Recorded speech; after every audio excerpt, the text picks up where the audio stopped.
I'm really thrilled to be here today, and I want to get right to things, but I have a question for you all that will help me as we go through the materials, because there's a lot to cover in just 1 hour. So I'm going to just ask a little bit about your role. If you could show your hand, just raise your hand. How many people here are board members? Okay. How many are executive directors? Okay. And how many are managers or other folks who do hiring? Gotcha. All right. Typically when I talk about this, I'm talking about it from the perspective of hiring a chief executive or development director, or operations director, some fairly high-level job. However, I will tell you a lot of this applies no matter what type of job you're looking at. And I suspect that you will all agree with me that hiring the right person is really one of the most challenging things that we do. And I know that your jobs are challenging. So that's why I really felt compelled to try to really delve into this area, and through our work with Humane Network to try to help folks with hiring because it is incredibly challenging. Not sure, do we have any fans here of the book Good to Great? Anyone ever read Good to Great? I'm a big Jim Collins fan, and he talks a lot about hiring. He talks about getting the right people on the bus and in the right seats, and talks about level 5 leadership, which we're not going to have time to go into today, but it's really a great book, even though it's getting a little dated. There's a lot of timeless wisdom in there, so if you have time, and you like management books, take a look at that. Here's what we're going to cover today. We're going to try to determine what's needed for success in the role that you are trying to fill. Then we're going to talk about how to attract strong applicants for that job, how to select good candidates from the applicants that you get, and how to conduct effective interviews. And then we'll wrap up by talking a little bit about making that hiring decision, and then onboarding, which is a really important element that's easy to overlook. So we'll get going here. And I cannot resist starting with another quote from Jim Collins, and he really talks about how important it is to be rigorous in the selection process. There are all kinds of adages about this. A lot of management gurus say hire hard, manage easy, because if you put the time in up front in the hiring, it makes your life as a manager just so much easier. And my mother used to have a little piece of wisdom. She used to say, marry in haste, repent at leisure. And so now I look at that more like hire in haste, repent at leisure, because that sense that we just want to fill the seat with a warm body can get us into an awful lot of trouble. So we found that one way that helps us in making hiring decisions, because I've hired a lot of people back from the days that I worked in retail and through managing an animal shelter, and have helped a lot of people to try to hire people. So I have a full appreciation for just how challenging it can be. But this is something that we have found is helpful to us in our work and helpful to other people that we work with, and it's to look at these 3 factors. So can the person do the job? Those are things like basic job requirements. Do they have the right skill set? Will the person do the job? Are they motivated to do it? Do they have the drive necessary? And will the person fit into the job environment? So, and I have some of these defined out here that begin to help you think about these 3 categories. And it's important because when you consider it, you might have a candidate who's able to do the job. They have all the basic skills necessary. They might even have a wonderful personality that's going to be a good fit. But if they don't have the drive to do the job, you still could end up with a poor hire situation that's really not working out. Or you could have someone who's just full of drive and they're very nice, but they lack all of the skills to be successful. Now that's a case where you might decide that you could train the person, but you still want to have the right raw materials so that the person's able to absorb what you're sharing. So having sort of gone from that 10,000 foot level, we're going to come back down and we're going to take a quick look at the hiring process. We're going to look at deciding what's needed for success in the role, how to set appropriate wages, creating materials that attract strong candidates, promote and recruit, track applicants. You get the picture here. I'm going to try to go through all these as quickly as I can so we can cover some other elements of this as well. So, determining what you need in a candidate. This is another one of those areas where I find people skimp on time, but it's time well spent, especially if there's a hiring committee. It's important to get everyone on the right page, and putting a little bit of time into thinking through what you're looking for in this person is going to help you recognize it when you see it. So I strongly urge people to take a few minutes, sit down in front of your computer with a pad of paper or a whiteboard and brainstorm what those things are that you are looking for in that person. Now, somebody quite a while ago went to all the trouble of sorting out all the core competencies, things that you might need. And this is a tiny fraction of them, because we'd have to look at slide after slide if I was going to show all of them. Instead, what you can do is reach out to me. I'll give you my card after. I'll post my email address, and I will send you links to the full list of core competencies and documents that I'm going to talk about throughout the talk today. But suffice it to say that having something like this can help, say, a board think about what is important in the next chief executive they're going to hire, so that they're looking for the same thing, because it's hard to get agreement on who to hire when you're not looking for the same thing. The next thing that's very important to do is think about, when you're thinking about these core competencies, what behaviors would be evidence of the competencies. So, for example, if we're thinking about that we need somebody with strong communication skills, what does that look like? And you'll see why this is going to become important, because we're going to talk about how important behaviors are as a way to determine if this is the right person or not the right person. So what does it look like? What would you expect to see in terms of behaviors in someone who is a good communicator? Maybe they have strong writing skills. Maybe they're a good listener. But maybe they speak very articulately. They might have had experience public speaking. They know how to do active listening, and they're able to verify an understanding. They make a really great connection one-on-one. These are some of the behaviors or things you might experience when you're talking to someone who is a strong communicator. So thinking through that next step of what does it look like? We want someone with good communication skills. What is that? And the next thing we need to figure out is wage range. And I realize that there is debate about whether you should publish the salary in your job description or in your recruitment package. And I really think that you should.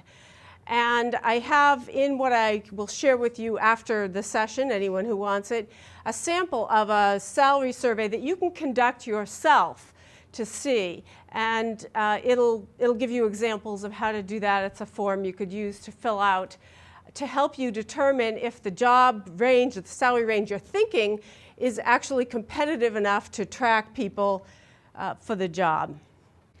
Of course, you're also going to want to be thinking about benefits, because that matters to people too, and that will be on that form also.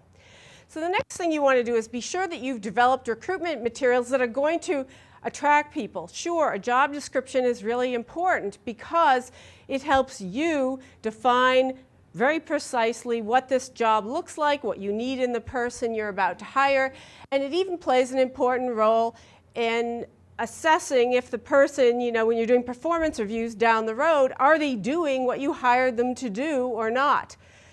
So that's very important, but it also plays another role, and that is attracting people.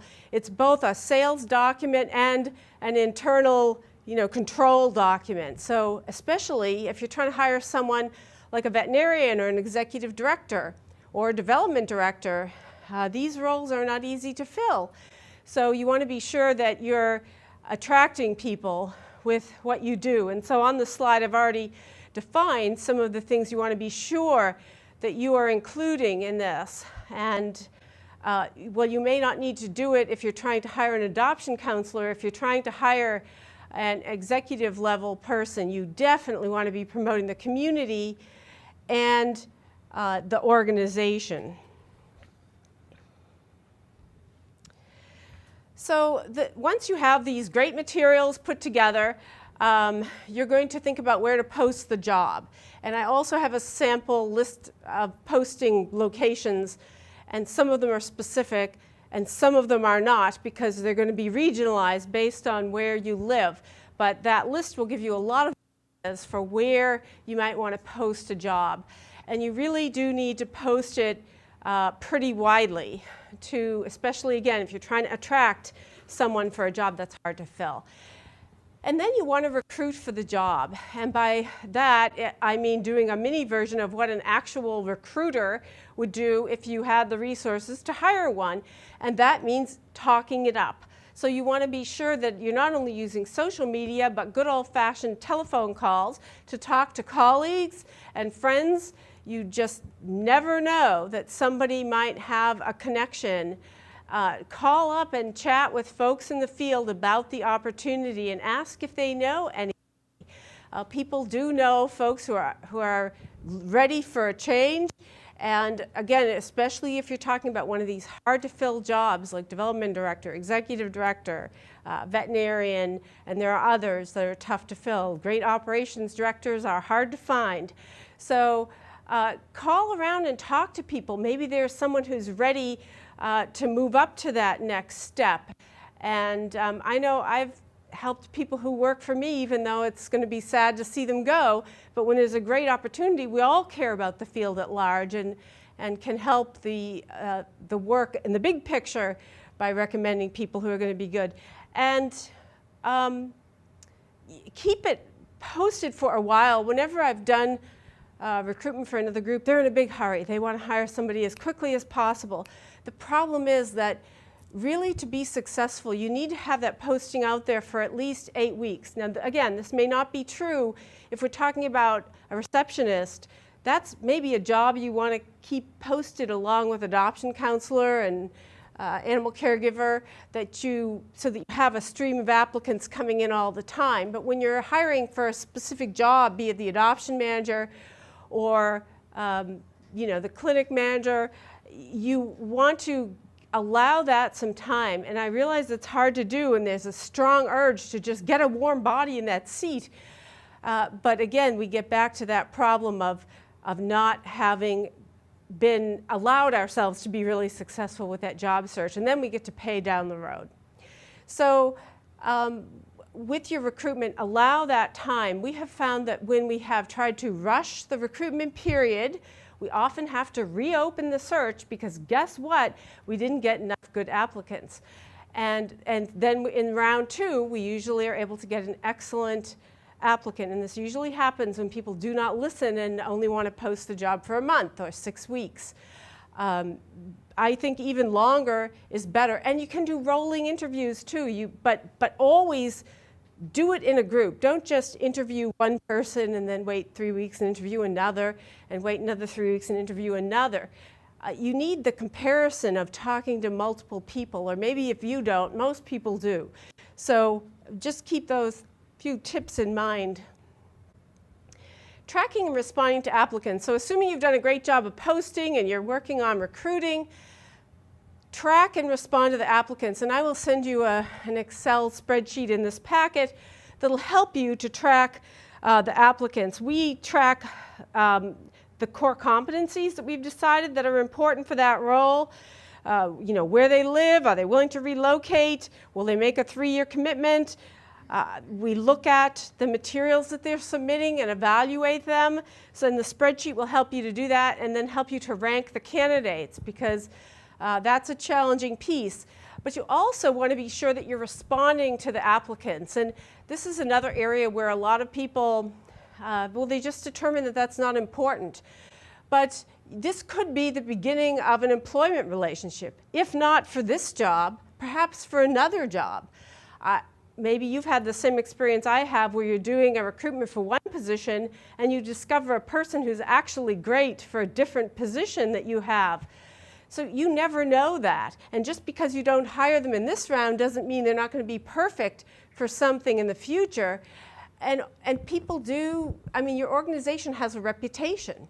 So again, view it as the beginning of that employment relationship potentially, and take the time to be sure that people are getting a note back that says you got their resume, you'll be back in touch. And then in the end, get back in touch, even if it's, nobody likes to tell people they didn't get the job.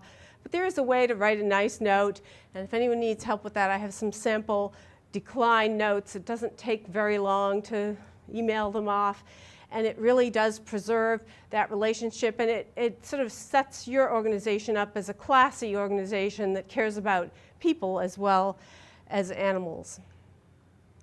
So the next step in this process is evaluating and selecting the candidates. And for us, this really begins with the things I've already talked about. What is important in the job? And then using that spreadsheet where you're tracking the candidates to begin the evaluation process. It's very methodical, but you will remember that that is exactly what Jim Collins recommends. We really want to have a methodical process that's, you know, you just need to approach it in a very structured way to be sure that you are doing all you can to make the right possible decision. So among the other tools that we use for evaluating candidates includes asking for work samples, writing samples.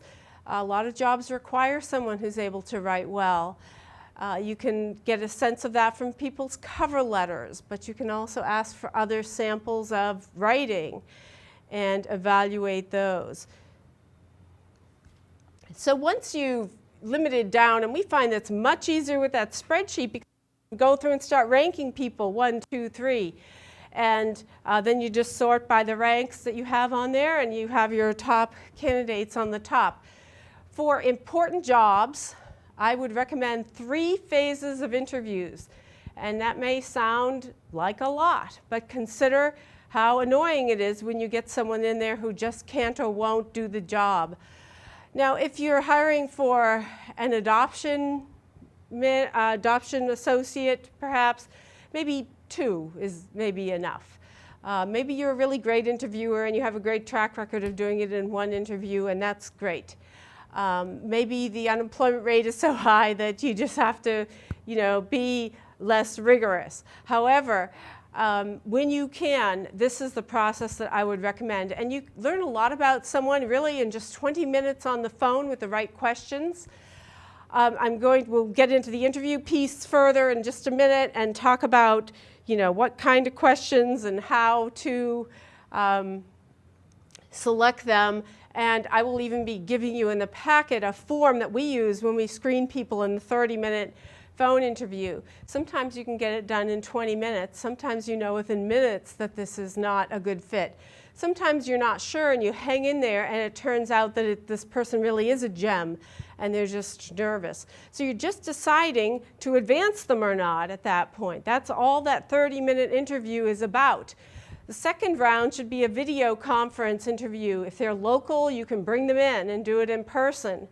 But if it's someone who can't get there, video conference is not bad. At least you get to make that face-to-face connection. And you can have a couple of people in the room to get, I mean, you tell the person everyone should be introduced to the other person, and you can do a panel interview. And I have forms for that I'll share with you. And last and importantly is the in-person interview. Now this is often multiple hours. It could be a day long kind of thing. And I would say this is for high-level positions that are very important, like the development director, the executive director, the chief veterinarian. You really want to be sure that this person is a fit. And for an ED job or a CEO job, typically the board would be interviewing the person. We would set up a staff interview with appropriate questions, and they would be, you know, giving their input on what they think of this individual that the board can take into consideration before hiring. And we would ensure that there was time outside of the formal interview process. This is very important because there are people who are very nervous when they're in the formal interview process and they don't do well, but they could still be a great candidate. And there are people who have really aced the interview process, but there are other things that, that's their strength, is interviewing and getting jobs. From there on in, it's all downhill. So you want to try to see the person in other settings. So for us, doing a tour of the facility isn't just showing them the facility to be nice or so they can see it. It's a learning experience for us, and we're observing that person. I used to have a colleague who was the head of animal services in Washoe County for a while.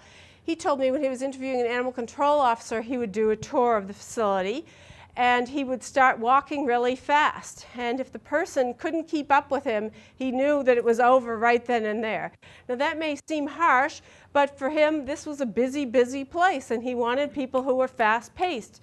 And just to hire someone to be nice when they're not fast-paced, it's just a recipe for disaster for them as well as for you. So for him, this little trick worked. I'm not suggesting it necessarily is right for you, but look at that tour. Watch the way the person acts when you introduce them to other people. Are they interested? Are they making observations of the shelter? What are the comments they're making? Are they appropriate?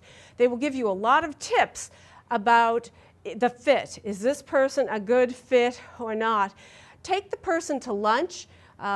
You could even let some of the senior managers go to dinner with the person and then ask for their feedback. And you're looking at, it's not just to feed them or to be sociable. It's for you to learn about this person, because this is the person who might be sitting down with donors or explaining to someone why something that they're unhappy about is the way it is. So seeing how they are in these social interactions is invaluable. So effective interviewing, something that many of you may already know, but is worth keeping in mind, is that past behavior is the most reliable indicator of future behavior.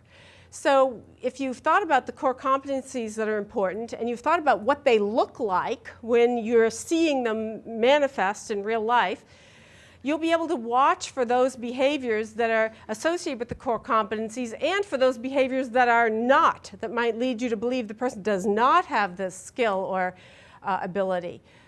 So when you're formulating your questions, you want to be thinking about how will you ask questions that is going to get them to reveal things about themselves, about their past performance, about their past behaviors. These are some general thoughts on how you might frame questions. So you're asking things, as you can see from this list, that would appropriately elicit some deeper explanation about how they handled it and what happened. You can also ask people why. Why? So why did you think that was important, or why? Questions that are going to get them to reveal something about themselves. That's what you want. And I will give you a list of interview questions in that packet, and they're by category, so you can kind of pick and choose from them for your candidate and your organization. And do searches online. There are some clever, interesting interview questions out there. I'm not a fan of trick questions or something, but questions that are going to give you insight into that person. That's best for them and best for you, because if you hire them and it's not a good fit, it's sucks for you and it's really bad for them too. So we're doing everyone a favor when we have a rigorous process. Listen more than you talk, and I find that a lot of people are uncomfortable with silence, and if you have a panel interview like a board and you have that board member that always has to talk a lot, you really want to suppress that person and talk to them before and tell them don't, because sometimes moments of awkward silence you want the candidate to try to fill those. And you can learn a lot. Just see how the person handles this situation. Don't fill the dead air by yakking. You'll have plenty of time to tell the person all about the organization. Hopefully you've already sold it in your marketing package anyway. And so, be quiet and be sure that you're listening. It's so important. Some people come away from an interview where they've talked 70% of the time and they think this is a great candidate. Well, really, they have no idea. Questions. So as I mentioned, I will provide this list of questions. And this is kind of the way that we usually try to progress the questions. Of course, the experiences and skills are going to vary by job. Some of these may not be important at all for some jobs or may be much more important than is indicated here. So you'd want to customize this. But some kind of an opener question that's a softball thing, and we have a couple of examples in there, will definitely help you out. So questions to avoid. There are some questions that can get you into legal trouble, and these are just some of the topic areas that are off limits. I find it's really helpful to share them with people who will be conducting interviews because, I mean, I've shared them and had people ask someone their age. So it's really important to do that if you're not the only person interviewing. Make sure everybody knows the areas that you don't talk about. And in case you haven't figured this out, I'm not an attorney, and especially not in your state, and especially not in employment law. I'm not an HR executive, so talk to experts locally. Laws differ by state in terms of, what an employer's obligations are. But this is a good general place to start with things that you just avoid, and really you don't need to ask about these things. So what to look for in the responses? That's one of the most common things that I have people ask, and so I figured I would try to tell you. One that I'm looking for is energy. I'm looking for drive and enthusiasm. I want to feel that in their responses. You want to feel like this person cares about this cause. Because if they can't rouse that for you at some point, either during the interview or in one-on-one time, how are they ever going to do it for a donor?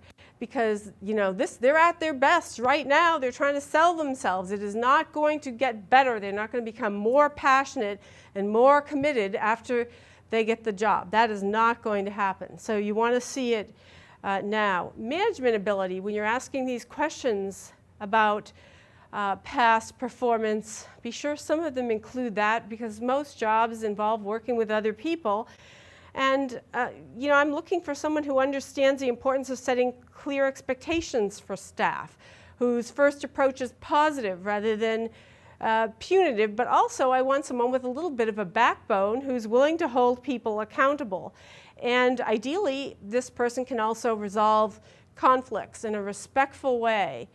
So that's an important thing. Experience, I don't necessarily think past animal welfare experience is essential, but you do want someone who is excited about it and has the ability and really cannot help themselves from learning. You want someone who they always want to give their best, or at least most of the time, and they really care about keeping up with best practices, and they can't wait to absorb information. You don't want someone who's going to get in this job and coast, right? So that's one of the things that I would be looking for. Customer service, I think, is really important. And customer service to me is not just external. We'll talk about that in another talk I'm going to do later. It's also internal. And if you ask someone a question and they never get back to you internally, that creates problems. And this to me is a form of customer service.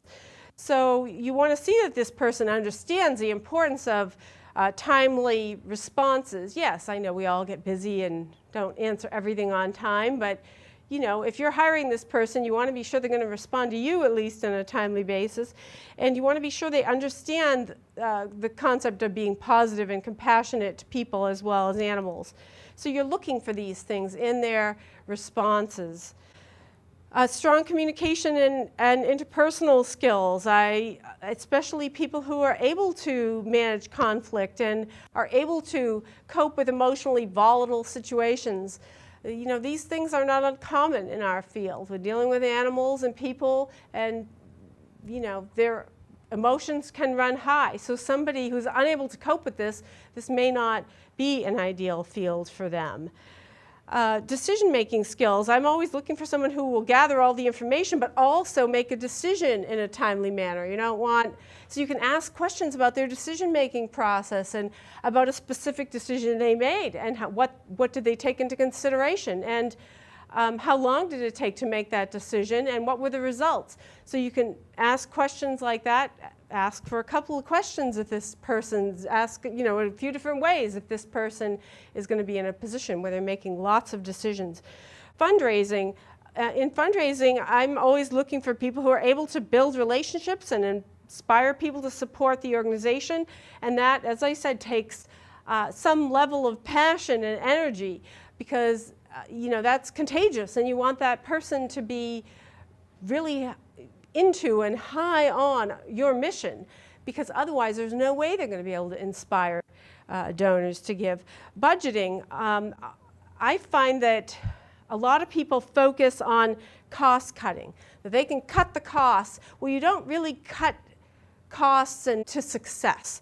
Yes, it's good. I like someone who's able to save money where it's necessary to save money. But I also want someone who's going to talk about opportunities. I want someone who is going to look at ways we could raise more money to do what we need to do instead of just ways that we could do less and less.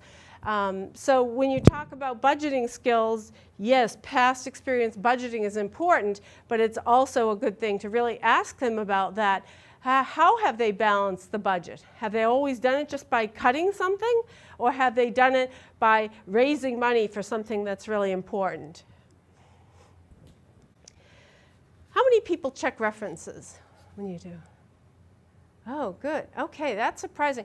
A lot of people don't check them because they think, well, this person legally can't tell me anything. Or they think, well, these are just people this person picked, so they're going to be good. Well, you'd be surprised. I was not a believer in checking them, to be honest with you, until a couple of years ago. And I had heard someone say, check them and ask really specific questions. And so I did some more research and found some questions and added a few. These are the questions we ask when we're checking references. And I can get you a copy of this PowerPoint. And they're also in some of the material that I can give you. So you don't have to try to write them all down. But you'll be shocked at what people will tell you when you ask really specific questions. Because even though the person is someone they've agreed to be their reference, it's really hard to talk to another executive director and just outright lie about someone's performance. So ask really, really specific questions, and you will be surprised at the feedback you will get, both outstanding and not so much. Hopefully this brings us to the step where we are considering who to hire.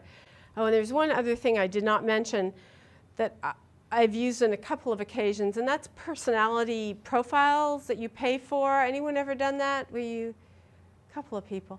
It can be expensive. It can be $1,000 a candidate, but in one case we did it where the board was totally split on who to hire. And once the personality profile was done, it became really clear who to hire. And some of the best ones actually customize it for your organization. So they are asking people within your organization for what the skill set is, what the personality is that will be the right fit, and then they test the candidates and compare what you told them, or collective you, a bunch of people from your organization told them was important, and the way the candidate looks. So that can be helpful, and certainly, especially if people are really torn, it can help you make a decision.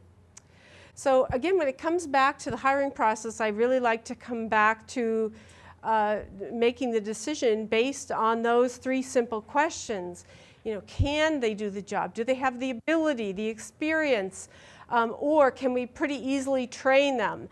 Will they do the job? Are they motivated? Do they have drive? And in my experience, this is much harder. You don't create that in somebody, or at least not easily. And fit, that's another one. But sometimes, especially say you're hiring an executive director, maybe you're hiring that person for the culture you want to create rather than the culture you have.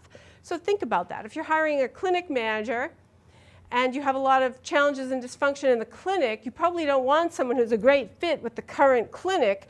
You want someone who has a track record of building a team and making a success and turning something that's maybe only moderately functional into something highly functional and productive.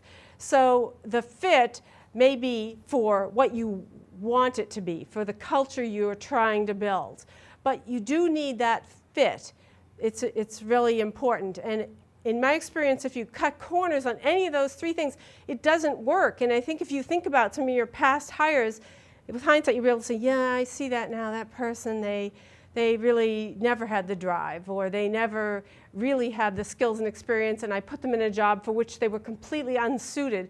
And those can be particularly sad, because you can have a very nice person who is a good fit and who cares deeply and even has a lot of drive, but they just cannot do this job. It's over their skills and experience, and for whatever reason, you're unable to offer enough training fast enough to make the situation work. And that's sad for everybody. So whenever you can, try to pick all three fits. Follow up with those other applicants. I know it takes a little bit of time, but it will really boost the reputation of your organization. Donors apply for jobs. Sometimes you don't recognize their name, but they've applied. And if you've dissed them and never gotten back to them, there are ways to write nice decline letters. And I'd be happy to share samples. They don't have to be long, but just to get back to people. Onboarding. This is another area where a lot of people tend to cut corners, and it becomes, especially in animal welfare, a sort of sink or swim situation. Oh, I skipped one thing. About making the offer to people. You can make an offer contingent on a background check, especially if you're hiring someone who's going to have access to funds or a credit card. That's pretty normal. So you offer the job, and in the offer letter it says contingent. I have a sample offer letter. It would have to be reviewed by someone in your state who is knowledgeable about HR law or who is an attorney to be sure that it meets your state's requirements, because they do differ. But it's entirely possible to do that, and they need to give you their social security number so that you can have a background check run before you finalize the offer with the person. That is an option.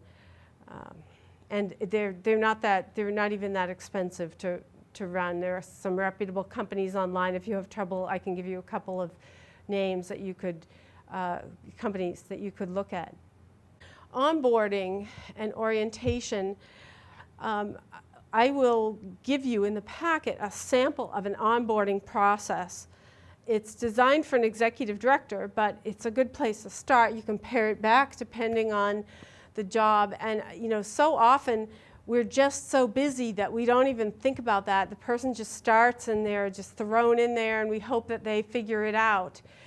But there are things that you can do that will make a difference, and particularly with someone as important as a new executive director or a CEO, they may change things dramatically, but you want to make decisions for change based on what you know. So you want to be sure this person is immersed in the way things have been run, and that means looking at all the documentation. This is just a short list of it here, and meeting with people. I think in an ideal world, unless you have a huge staff, it's great to meet with people one-on-one, even if briefly, but at the very least, the new chief executive should at some point hold a meeting and talk to all the staff.